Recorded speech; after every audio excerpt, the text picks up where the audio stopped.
So Ireland, specifically Belfast, is once again alight with riots and protests because of this immigrant nonsense that we've allowed to happen to our country.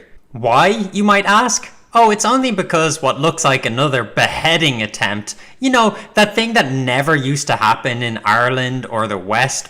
That barbaric activity that we'd mostly eliminated from the West centuries ago. Why is it making a comeback? Could it be a TikTok trend? Is it violence in video games? It just happened to be another immigrant perpetrator, this time from Sudan.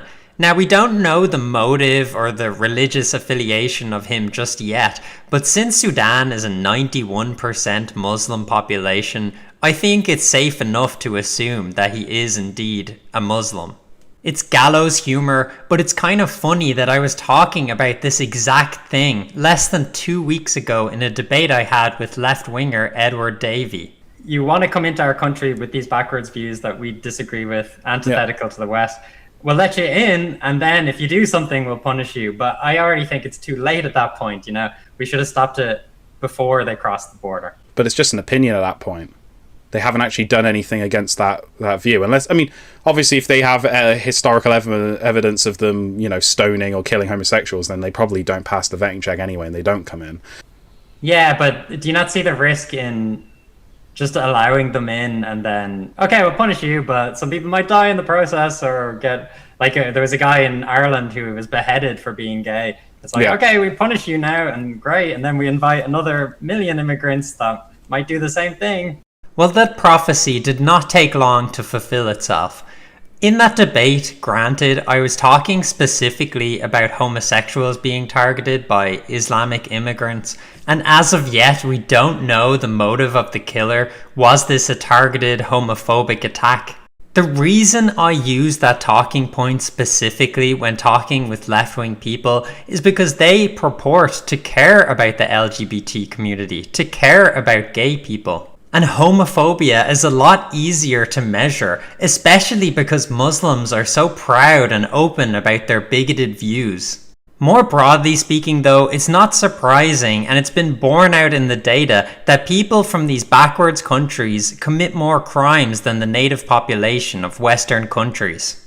Ireland's bereft of data based on ethnicity, but if you look at Germany, for example, foreign-born residents are 3 times more likely to be unemployed than native-born Germans, and non-citizens commit more than 40% of crimes despite making up 15% of the population. Or this study from Sweden, for example, that found a strong link between immigrant background and rape convictions, even after adjusting for things like socioeconomic status, substance abuse, and psychiatric disorders. Visitors to our country used to be surprised at how tepid the Irish news used to be. Seemingly gone are the days when our news stories used to be filled with sheep being stolen or people drunkenly sailing boats down the River Liffey. Well, there was 45 sheep missing, in the lambs and everything. The sheep just count out a nice bit of money, to be done about it, nothing. Now they were replaced with Iranian men killing a woman in Galway, a Somalian man stabbing teenage sisters with a broken bottle after they've rejected his advances. 2 teenage boys, reportedly from a Muslim immigrant background, filled themselves murdering an Irishman. And of course, more recently, this beheading attempt. All this happened within the last month.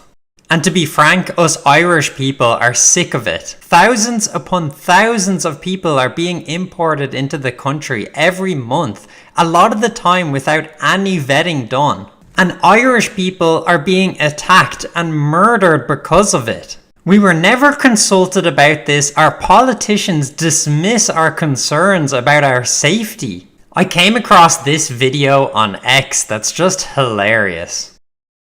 Videos of other people speak about how Dublin doesn't feel the same as it did even 3 or 4 years ago. Dublin doesn't feel safe anymore? I wonder what could have changed in the last few years. Is it these hundreds of thousands of unvetted immigrants coming into the country? No, it couldn't be that. Again, it has to be violence in video games, or we could probably blame Trump somehow. Oh, an immigrant attacked an Irish person for no reason again? Oh, there was another beheading in Ireland by an immigrant? What could possibly be happening? Oh, every other city in Europe is experiencing the same problem? At the same time they imported all these immigrants? What could possibly be happening? Is there a correlation between the two things? And that's so true. When I was younger, my friends and I would go to Temple Bar, would go to town, like we'd have a great time, there'd be no issues. But now, even though I'm so much older, it just like feels way more scary. And like when I leave the club at 2 a.m, I don't feel safe. And she's 100% correct about that. That is the sentiment of Irish people in general. While our elite politicians will pretend the problem doesn't exist and gaslight the Irish people into thinking that Dublin is as safe as ever, we can see what's happening to our country. And while I have to commend this young girl for pointing out the problem correctly, she's either too fucking stupid or afraid of being called racist to point out the cause that's so blatantly obvious.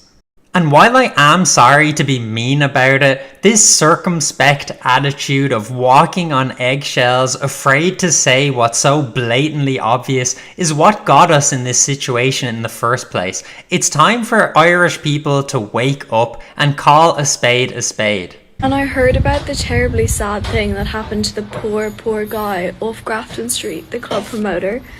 And that makes me so scared because me and my friends go to clubs around there and we're leaving the club at like 2, 3 a.m. We are wandering around Grafton Street and like it would devastate me if something like that would happen to someone that I know. The one example that she uses to demonstrate that Dublin is no longer safe is one that happened within the last week of a black man stabbing another black man. Two people of presumably non-Irish descent. But now that I'm older and wiser and more mature, it just feels like a negative vibe. And it's kind of sad because I don't feel safe to go into town by myself anymore. Like I just wouldn't. I'd always bring at least one person with me, whether that's a friend or family. And this is not just me thinking it. Like my parents think it, other adults think it. But what is the issue? Like whenever I walk into the city centre, it just feels like something's about to happen. But I don't know what that something is or like why. Like, why can't we all be kind and not... While she's too naive to point out the obvious cause of this problem, at least she has a solution. Just be kind, you guys. You're from a country where the vast majority of people are homophobic and sexist and backwards, but just be kind. When you come in, just please be kind. Try not to behead anyone, if you wouldn't mind. If that's not too much to ask, just be kind, please.